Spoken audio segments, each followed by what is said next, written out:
तो आज पहला चरण 18 जिले 121 सीटें और बम्पर वोटिंग 5 बजे तक ही 60% का आंकड़ा पार। अब इतनी बम्पर वोटिंग अगर पहले चरण में, तो किसके लिए हो रहा है कुर्सी का रास्ता साफ और किसके लिए यहां से दुविधा और ज्यादा हुई, बता रहा है आज अड़ी में जमुई की जनता जनार्दन यहां पर मौजूद है। सबसे पहले उनका हार्दिक स्वागत, बहुत बहुत आभार। आप सब अपनी व्यस्त दिनचर्या में से समय निकालकर यहां पहुंचे, आप सबका बहुत आभार। लेकिन ये तालियां बता नहीं रही हैं कि ये जमुई वालों की तालियां हैं। ये उत्साह लोकतंत्र के महापर्व में अपनी भागीदारी सुनिश्चित करने के लिए, ये जो उत्साह है जमुई का, ये काबिले तारीफ है। दूसरे दौर में यहां मतदान होना है, लेकिन पहले दौर को दूसरा दौर बहुत ध्यान से देख रहा है। क्या क्या हुआ, कहां कहां हुआ, किस तरीके से वोटिंग पैटर्न रहा, कहां पर किस तरह की घटनाएं देखने को मिली, कहां सब कुछ निर्बाध हुआ और कहां पर कुछ कुछ दिक्कतें भी आई। ये सब कुछ पहले चरण का बहुत ध्यान से देखा गया। जनता ने तो देखा ही, नेताओं ने भी देखा। मंचासीन जो नेता हैं, आइए अब उनसे परिचय करा देता हूं आपका। भास्कर सिंह आपको नजर आ रहे हैं।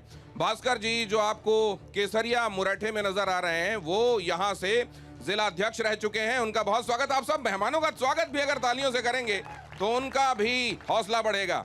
अमर भगत जी हमारे साथ जुड़ रहे हैं आज की इस चर्चा में, जो कि आरजेडी का रिप्रेजेंटेशन यहां पर कर रहे हैं।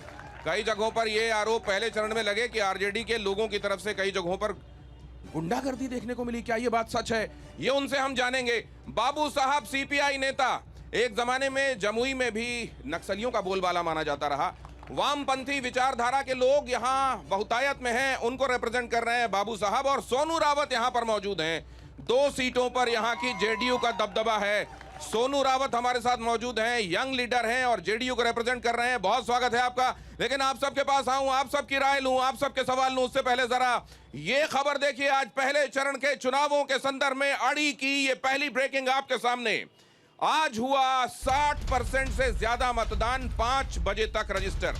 ये रही आपके सामने खबर आज शाम 5 बजे तक। और अगर ये 5 बजे तक का आप देख रहे हैं, ये इतना ज्यादा वोट डाला गया है और फेज 1 पिछले बार के हिसाब से अगर कंपेयर करेंगे तो ये तो बहुत ज्यादा दिखाई दे रहा है। तो जब ये आंकड़े फ्रीज होंगे, परसेंटेज फ्रीज होगा, तो क्या ये एक रिकॉर्ड बनने वाला है? बिहार में आज पहले चरण में बम्पर वोटिंग 5 बजे तक 121 सीटों पर 60.13% वोट डाले गए। 2020 के मुकाबले करीब 9% ज्यादा वोटिंग। और कुछ ही देर में अब ये पहले चरण का मतदान समाप्त होने वाला है। अभी 6 बज रहे हैं, बस 1 घंटे बाद। और कई जो संवेदनशील जगहें थी वहां तो 6 बजे, मतलब 1 मिनट के भीतर अब वहां वोटिंग समाप्त होने वाली है। लेकिन अब इसी से जुड़ी हुई अगली खबर भी देखिए। पहले चरण की वोटिंग में आरजेडी का बड़ा आरोप, महागठबंधन के मजबूत बूथों पर धीमा मतदान हुआ, जानबूझकर स्लो वोटिंग करवाई गई, आरजेडी ने आरोप लगाया है। बीच बीच में बिजली काट दी जा रही थी, आरजेडी ने कहा। इलेक्शन कमीशन ऐसे दुर्भावनापूर्ण इरादों का संज्ञान ले, ये आरजेडी ने कहा है। लेकिन इधर भारतीय जनता पार्टी का क्या दावा है, वो भी लगे हाथ आपके सामने रखने वाला हूं, जरा वो भी देखिए। पूर्णिया में हेमंत बिस्व शर्मा पहुंचे। दूसरे दौर में पूर्णिया में भी वोट डाले जाने वाले हैं। हेमंत बिस्व शर्मा ने यहां पहुंचकर क्या कहा, वो भी आपको जरूर देखना चाहिए। पहले चरण में हम 90 सीटों तक पहुंच सकते हैं। 121 सीटों का पिछले बार का जो गणित है वो ये बताता है कि महागठबंधन से बस 1 सीट कम रह गया था एनडीए। एक के पास 60, एक के पास 1 ज्यादा 61। इस बार क्या होने वाला है, ये वाकई एक बड़ा सवाल है। लेकिन हेमंत बिस्व शर्मा तो दावा कर रहे हैं कि 90 सीटें एनडीए को जा रही हैं। 90 सीटों तक पहुंच सकते हैं। 121 में से 80 तो कम से कम मिलेंगी ही, हेमंत बिस्व शर्मा ने कहा। बिहार का चुनाव बहुत बढ़िया होने जा रहा है, हेमंत बिस्व शर्मा ने कहा। तो आज के पूरे दिन को अगर रैप अप करना चाहें और इंपॉर्टेंट बातें आपके सामने मैं रखूं, जिससे एक पर्सपेक्टिव सेट होगा यहां चर्चा के लिए, तो जरा वो ग्राफिक्स भी आपको दिखा देता हूं। जरा देखिए आज क्या क्या हुआ बिहार में। बिहार में आज पहले चरण की वोटिंग हुई शाम 5 बजे तक, जैसा मैंने आपको बताया। 60.13% मतदान। 104 सीटों पर सीधा सीधा मुकाबला था, बाइपोलर था। 17 सीटों पर ट्रायंगुलर फाइट मानी जा रही थी, त्रिकोणीय लड़ाई। पहले चरण में 10 हॉट सीट्स हैं जहां से कोई ना कोई बड़ा चेहरा अपनी किस्मत आजमा रहा है। लखीसराय में डिप्टी सीएम विजय सिन्हा के काफिले पर पथराव और गोबर फेंके जाने की खबरें। उसके बाद विजय सिन्हा बहुत गर्म हुए। उन्होंने ये कहा कि देखिए तो आरजेडी के लोगों का किया हुआ है और इनके ऊपर तो बुलडोजर चलवाया जाएगा सरकार आने पर। चुनाव आयोग ने कहा वोटिंग के दौरान हिंसा को बर्दाश्त नहीं किया जाएगा। मनेर से आरजेडी प्रत्याशी भाई वीरेंद्र आई कार्ड मांगने पर, इलेक्शन आई कार्ड मांगने पर भड़के, कहा पुलिस वाले को इलेक्शन आई कार्ड देखने का क्या काम। भाई वीरेंद्र ने दरोगा को धमकाते हुए कहा यहीं आग लगा दूंगा। सारण में सीपीआई प्रत्याशी सत्येंद्र कुमार की गाड़ी पर भी हमला हुआ। सीपीआई प्रत्याशी सत्येंद्र कुमार की गाड़ी के शीशे फूटे हुए, उसकी तस्वीरें भी सामने आई। तो ये आज पहले चरण के दौरान बिहार में जो महत्वपूर्ण हुआ मैंने आपके सामने रखा।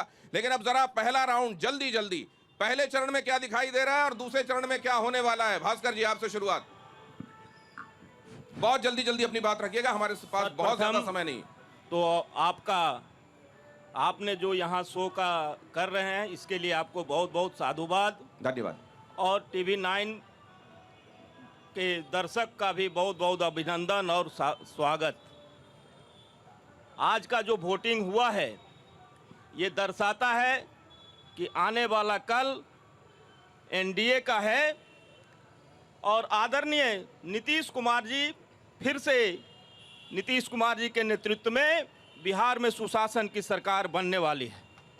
आप नीतीश जी का इतने बार नाम लेते हैं, लेकिन उधर राहुल गांधी आज फिर उन्होंने कहा कि रिमोट कंट्रोल तो आप पकड़े हुए हैं नीतीश का, क्या ऐसा है? जरा ये भी समझूं। सोनू रावत, क्या आप लोगों ने अपना remote control Bharatiya Janata party के हाथों में दे दिया है? ऐसा कुछ नहीं है। भारतीय जनता पार्टी और जनता दल यूनाइटेड दोनों एक घर के दो भाई जैसे होते हैं। सगे भाई के रोल में हम लोग पूरे बिहार में चुनाव लड़ रहे हैं और अभी जो 121 सीटों पे चुनाव मतदान संपन्न हुआ, हम लोग रिकॉर्ड तोड़ वोटों से जीतेंगे और पूरे बिहार में माननीय मुख्यमंत्री नीतीश कुमार जी का पुनः सरकार बनेगा। तो सोनू रावत, वैसे तो आप यंग हैं, लेकिन ये कहा जाता रहा है हमेशा कि अगर ज्यादा बढ़ जाए पोलिंग, पहले बार के मुकाबले जो पिछली बार हुआ था उससे ज्यादा लोग निकल कर आए, मतदान करें, तो कई बार ये जो सत्तारूढ़ लोग होते हैं उनके खिलाफ नाराजगी भी इंगित करता है। क्या ऐसा हो सकता है? नहीं, ऐसा कुछ नहीं है।